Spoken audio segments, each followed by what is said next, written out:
My guy. So as y'all know, Mississippi just passed the Jim Crow law. You know, just history repeating itself. But there's something that y'all don't know. And I need all my people to listen. We gotta wake up. Cause it's that time.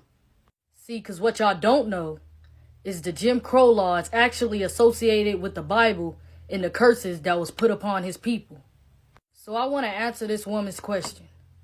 I'm so fucking scared. It has just come to my attention because I didn't know about it just until today. In Mississippi, there was just a law passed like 5 days ago that the Jim Crow laws are being reinstated. That shouldn't be happening at all. And I know you may be wondering, this is like not my normal content on here, but I'm sorry. And I just have to make this known because what the fuck? What the actual fuck? Why? I really don't understand why people do not like me. Do not like us. Because of my color of skin. I don't understand. I really don't fucking understand. What the fuck did I do? You didn't do nothing. But our ancestors did. The Jim Crow is resurrected in Mississippi. Did wokeness do this? As a matter of fact, it did. Now, some of us who have learned the truth are not surprised by this. It may alarm the sleepwalkers. The Most High have already told us that they will have hatred towards us. All you gotta do is read the word and the curses put upon his people. See, their problem is they finally starting to realize that they wicked rulership is almost up. But I ain't gonna lie, we finna go through some battles, and it's gonna get worse before we leave. We warned our people that are sleepwalking that these nations hate us. And it has nothing to do with skin color. It's because of who we are. The tribe of Judah. The real Jews. It was prophesied that we would be hated throughout the four corners of the earth. What y'all need to find out and learn is that the Bible is our history book. Not a Christian book. Our ancestors were not Christians. They was Israelites. It's time for y'all to learn the truth. And this has nothing to do with religion or tradition. My motto will forever be relationship over religion, truth over tradition. It's that time. It's time for y'all to learn who y'all are.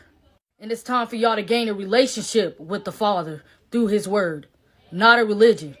Now we gonna start off with, who is this? Who is this? Cause the show ain't Yahshua. Cause if the Bible's saying that his hair is white like wool, and I mean white like wool, just like this, where did the brown hair even come from? If it said his skin color was the color of fine brass, burnt in a furnace, and I mean burnt in a furnace. This is an actual picture right here of someone burning fine brass. Then where did y'all get white from? Or even the olive skin color y'all keep claiming. Y'all just don't want him to be black so bad. Y'all just make up any lie.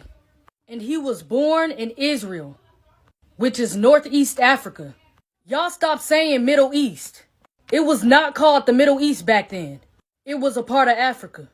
So you mean to tell me when they had to hide Jesus, Yahshua, in an all-black place in Africa to blend in with the people, you saying that they hid a white man or an olive skin color man in a place full of black people? It's impossible. Which is common sense that he had to be black to blend in with black people.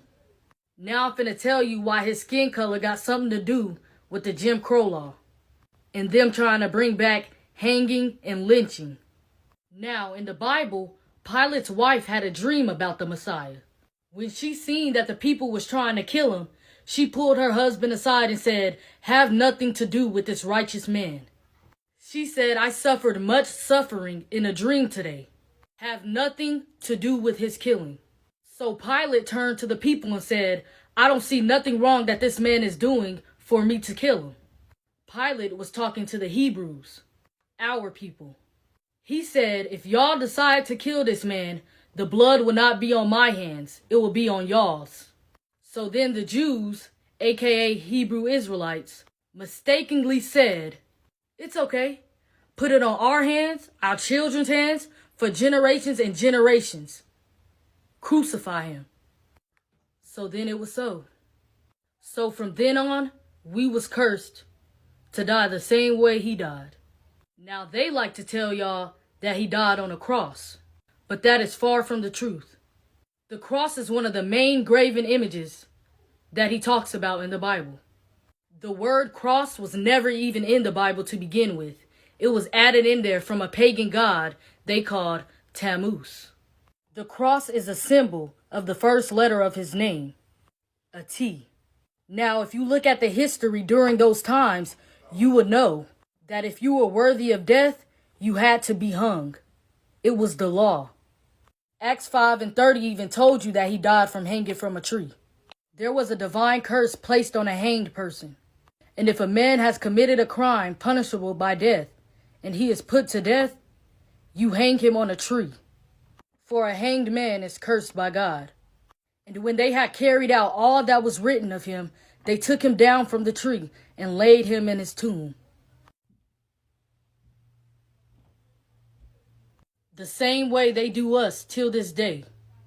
For what our ancestors have committed, it allowed us to be punished the same way he was punished. I'ma show y'all the curses that was put upon us. Slavery and captivity. Having no power to stand against our enemies. Being sent back to Egypt again by ships. Exiled in the land of our enemies. Scattered among all nations. A very sick and disease-stricken people. At the bottom socially with other races high above us. Lost the true knowledge of who we were and will be called by many scornful nicknames other than Israel and Hebrew, which is still happening to this day. Packed into prisons and jails. A non-properist people. We even hate each other and oppress people by our enemies. The world will not tell you who or where the Israelites are today, but the scriptures will. There's nothing new underneath the sun. There is nothing new. Our sons and daughters will be given to another nation while your eyes grow weary looking for them day after day with no power in your hand. With no power in your hand. With none at all. The cross story couldn't be real if they wanted it to. How did they nail his feet and hands to a cross when it says that he protected all his bones? Not one of them is broken. There would be no way to hammer a huge nail into someone's foot to hang without breaking a bone. There's no way. This is the real reason why no bones shall be broken. The sad reality is, if we continue to disobey, we'll continue to pay. So please, it's time for us to wake up. Stop letting them brainwash you and make you forget who you are. Stop letting them make us feel like we are nobody, because they know who we are. Our people back then just didn't know how to read and write. So they didn't know that the Bible back then was made for them. They felt like it was a horrible, horrible book. But they didn't realize the truth was inside of it. But now it's our time to make up for it. That the truth of who we are is inside of it. Our time is coming, and they know it. The Bible is our true history book. The problem is we let everybody get into our head. Why do you think there is thousands and thousands of religions, but only one true God? All trying to praise the same person, but giving them different names. That's because you were supposed to gain a relationship with the Father through the Word, not a religion. And that's where we as a people fall at.